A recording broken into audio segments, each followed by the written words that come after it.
Барилга хот байгуулалтын сайд Баян Сэлэнг нийгэмд үүсэж байгаа дүүлэнтэй асуудлаар мэдээлэл хийлээ. Тэрээр хэлэхдээ эрүүл мэндийн спортын сайд Шилэг дамбыг баривчилсантай холбоотой намайг шалгаж байна гэсэн мэдээлэл цацагдлаа. Би өглөөнөөс хойш ордонд байсан. Намайг шалгаж мэдүүлэг авах гэсэн нэг ч хүн ирээгүй. Утсаар ярьсан ч хүн байхгүй. Тиймээс надтай холбоотой асуудлаар тайлбар өгөөч гэсэн албан бичгийг авилгатай тэмцэх газарт хүргүүлэхээр төлөвлөд байна. Ер нь би аливаа асуудалд улс төрийн болоод хувийн ашиг сонирхлын үүднээс хандаж байсан удаа байхгүй. Цэвэр шудрах, зарчимч байр сууриас өөрийнхөө үзэл бодлыг чөлөөтэй илэрхийлж байсан.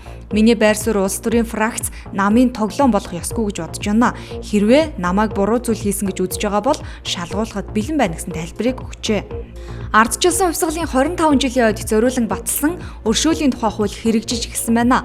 Уг хуулиар хорих ангид ял эдэлж байгаа 1700 ялтан суллагдаж гэртээ харих бол 1300 орчим хоригдлын ялыг хөнгөлнө. Тэгвэл өчигдрөөс эхлэн шүүхийн шийдвэр гүйцэтгэх ерөнхий газрын харьяа цагдан хорих ангиудад ял эдэлж байгаа хоригдлууд суллагдсан байна. Тодорхойлбол нийслэлийн Баян зүрх дүүргийн хонхорт байрлах, баривчлах, ял эдлүүлэх 431-р ангийн 55 хүн, чанга дэглэмтэй 409-р ангид хүмүүжиж байсан 125 ялтан шүүхийн тогтоос сонссон байна. Мөн Баасан гаригаас өмнө хуулийн хэрэгжилтийг хангаж хоригдлуудыг суллах тул хөдөө орон нутагт хүмүүжиж байгаа хоригдлууд ч суллагдж байгаа юм байна. Нийслэлийн нутаг дэвсгэрт болон ойролцоо хорих ангиудын хүмүүжигчдийг зайсан дах хорих ангид нэгтгэн өнөөдөр гэрт нь хүрэх үйл ажиллагааг зохион байгуулах юм байна. Эрүүгийн цагдаагийн газрын Харт амигтай тэмцэх хэлэлцээс өнгөрөгч лавг гарагаас Харт амиг хэрэгэлдэг байж болзошгүй 24-өөс 28 насны 4 эмэгтэйг шалгаж эхэлжээ. Анхны шинжилгээгээр 2 нь Харт амиг хэрэгэлсэн болох нь тогтоогдсон тул баривчилж хэрэг үүсгээд байгаа юм байна. Мөрдөн байцаалтын явцад дээрх иргэдээс их хэмжээний мөс гэх мансууруулах төрлийн бодис илэрсэн тухай цагдаагийн ерөнхий газраас мэдгдсэн байна. Мөн энэ сарын 1-ний өдөр Сэлэнг аймгийн Алтан булагт валютын ченж аминд хүрсэн хэрэг гарчээ. Хэргийн мөрөөр Тус аймгийн цагдаагийн газрынхан шуурхай ажиллаж сэжигтэнг олж саатуулан шалгаж эхэлсэн байна. Сэжигтнийг баривчлах үед хохирогчийн гэрээс алдагдсан байж болзошгүй 40 гаруй сая төгрөг олджээ. Сэлэнг аймгийн Алтан булаг суманд валютын ченж Б-гийн амь насыг хохироосон онц хүнд гэмт хэрэг энэ сарын 1-ний өдөр гарсан юм.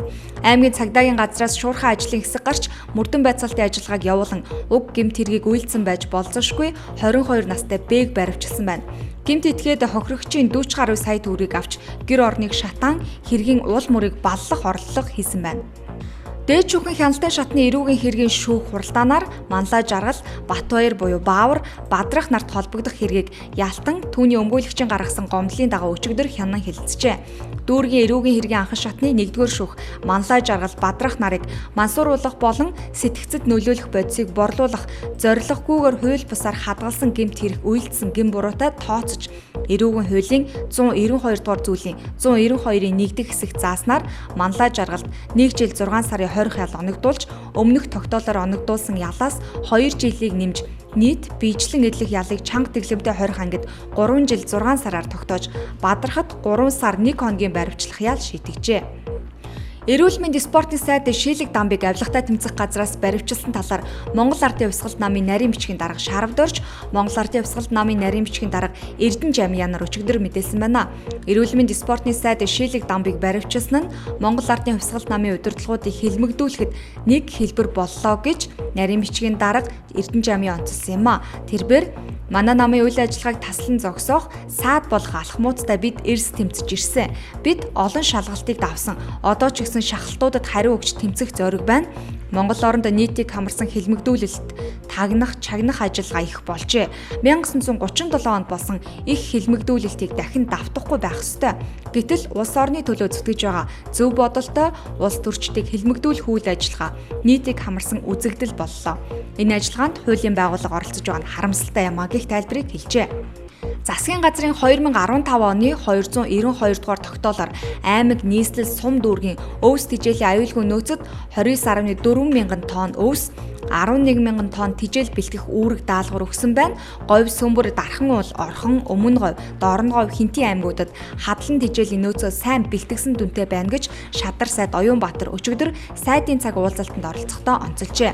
Бэлчээрийн дац олон дахин хэтэрсэн увс, баян үлгий, архангай, өвөр хангай, булган, баян хонгор, ховд, говь алтай, хөвсгөл, төв, Хинтэн аймгийн зарим сумын 15 мянган өрхийн 3.5 сая малыг сум болон аймаг дундын отрыг бүс нутаг, хилийн зурвас, байгалийн тусгай хамгаалцтай бүс нутгуудад өвлжүүлэхээр гэрээ хийжээ.